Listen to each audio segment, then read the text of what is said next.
What is up, you guys? It's your boy Peace. How you guys doing? This is not an actual coffee. I actually got the footage from my vlog, which I didn't upload yet. I'm so sorry for that. But the video that you guys just watched, the sound was completely designed. I didn't use any of the sound from the camera. And today I want to talk about sound design. Usually I really don't do these type of editing tutorials. However, I think that sound design doesn't really have an official way to do it. There's no right or wrong way. And I made a tutorial on short forms, but I think it's necessary to give a chance to longer form to show what I do in more depth than short form, because no one really can teach sound design in less than 30 seconds.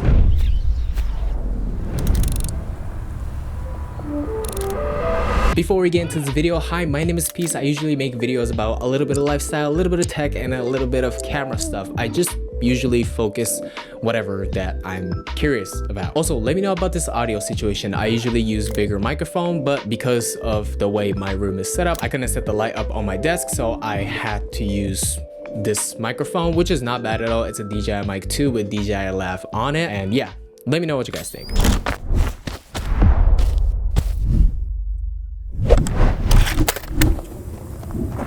When I'm editing sounds or when I'm designing sounds, I usually focus on 3 sections, and those are environments, details, and artificial sounds. Let's talk about environmental sounds first. This is pretty simple. I heavily focus on visual aspect of the video whenever I'm designing sounds, what you see in the footage or what I see in the footage, and if I think the sound is right for the situation of that clip, I usually just run with it, even though the sound might differ from the actual place that I shot the video. Or so, for example, like when I'm in the town and I'm filming this video, it usually sounds more, you know, alive. A ton of people talking, dogs, and a lot of construction happening. However, if I shot that clip at some corner of the town that doesn't really sound too loud, it looks like it didn't sound that crazy, I will use that effect. Does that make any sense? I have no idea. And also vice versa as well. This clip that I shot with Amino in Tokyo, that looks completely quiet. It's just a big ass green field. And in real life, it was just very windy. Nothing really too loud was happening.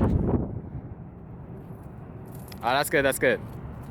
Beautiful. But I did add a little bit of sound of street, town / urban situation with windy sound, natural sound, and some like birds chirping.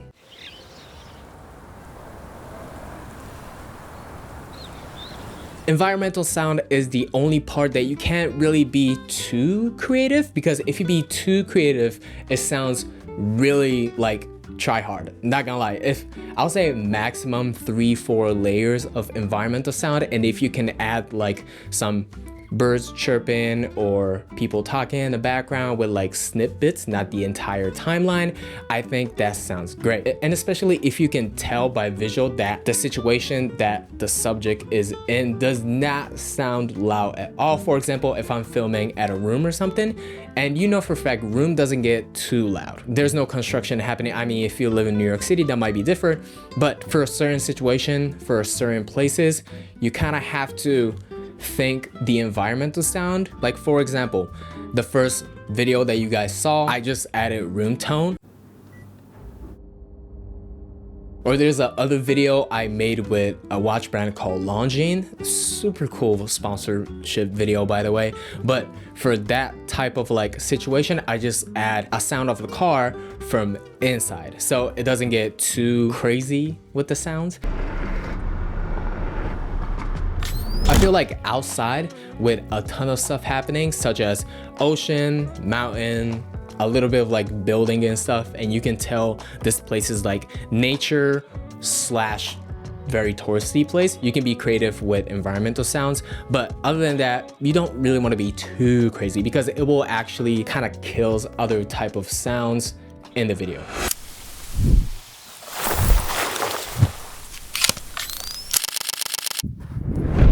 Next, we're talking about details. Now, details are the funnest part for me when I'm designing sounds, because it's really cool. Whenever you see something happening in that footage, you can literally find a sound, rather that's like Artlist, Epidemic Sound, or other type of like non-copyrighted sound websites, and you can literally go super into nitty-gritty, just going insanely detailed about the sounds that is happening in that footage. One of my favorite sounds are that, you know, like if you guys watch my short form, you'll pretty much understand. It's the sound of the flash charging and flashing at the end with the camera shutter.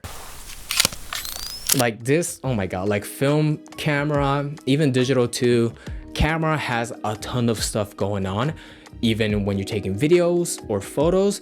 And that, I don't know, the mechanical sound of cameras are just so cool for me, and you can go pretty detailed on camera sounds. Other than that, every movement counts.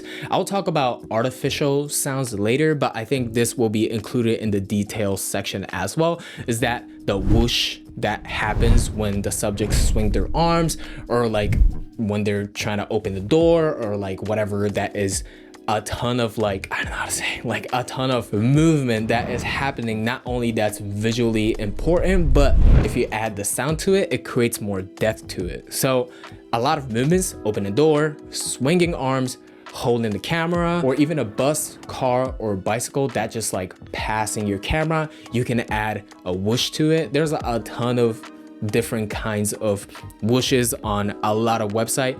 My favorite source are usually Artlist and Epidemic Sounds. In terms of whooshes, this is the reason why I didn't put any sponsor on this tutorial, is that a lot of websites are amazing. There's not many websites that are really good at one thing.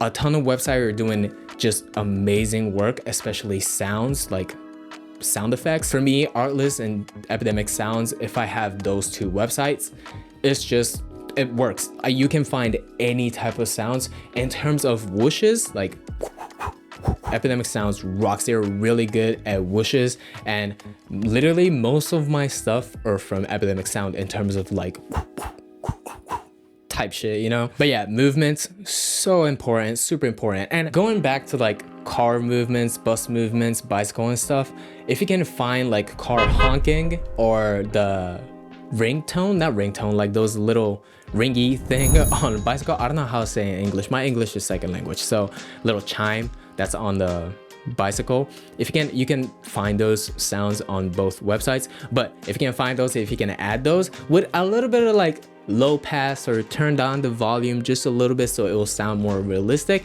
And if you're on Final Cut, you can do this in Premiere and DaVinci too, but you can also change the direction of the sound. So you can also do that to add more realistic type stuff going on. Another of my favorite detail sound effects are steps.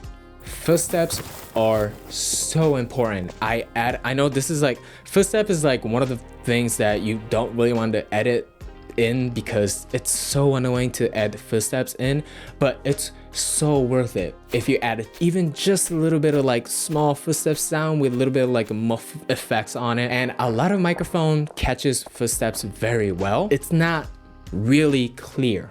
It doesn't convey to the audience that the footsteps is actually happening. It sounds weird, but trust me.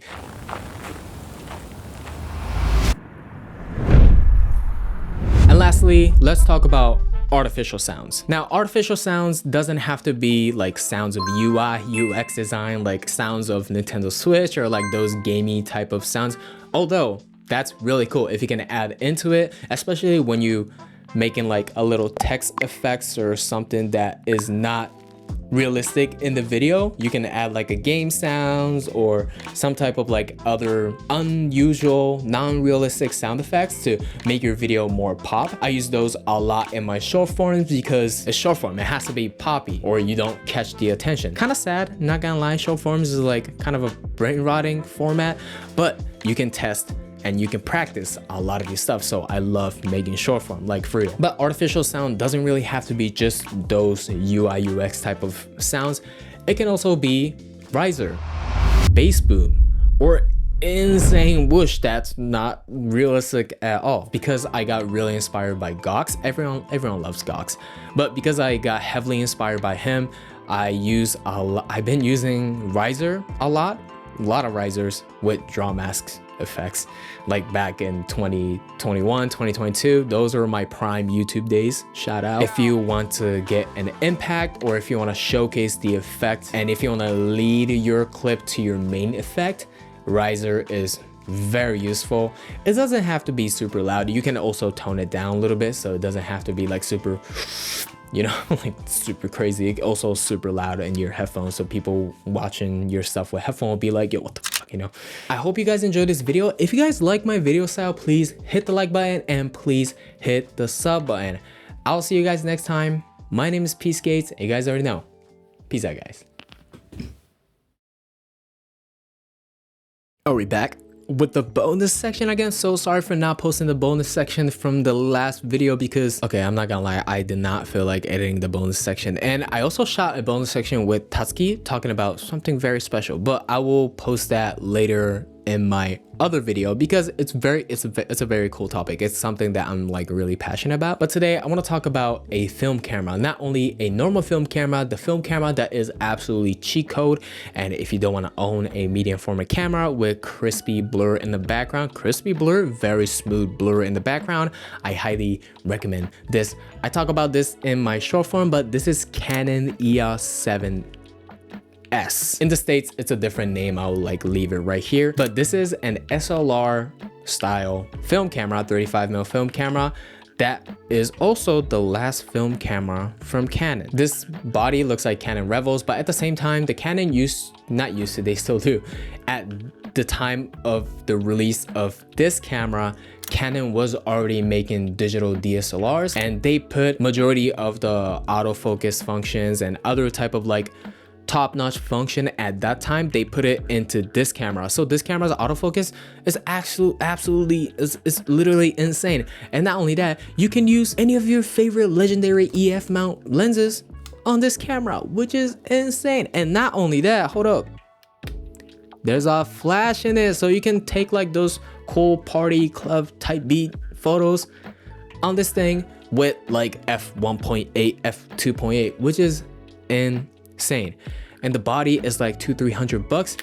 If I make this video, the price might go up. I don't know, just please gatekeep it. But this camera, one of the best film camera that I ever owned in my entire life. And this camera is like newer compared to like other really cool cameras like Contax G2, G1, or like Nikon F3, Canon AE1. It's fairly new. This camera was released in like early 2000s, so you can find a lot of in mint condition. This thing is indestructible.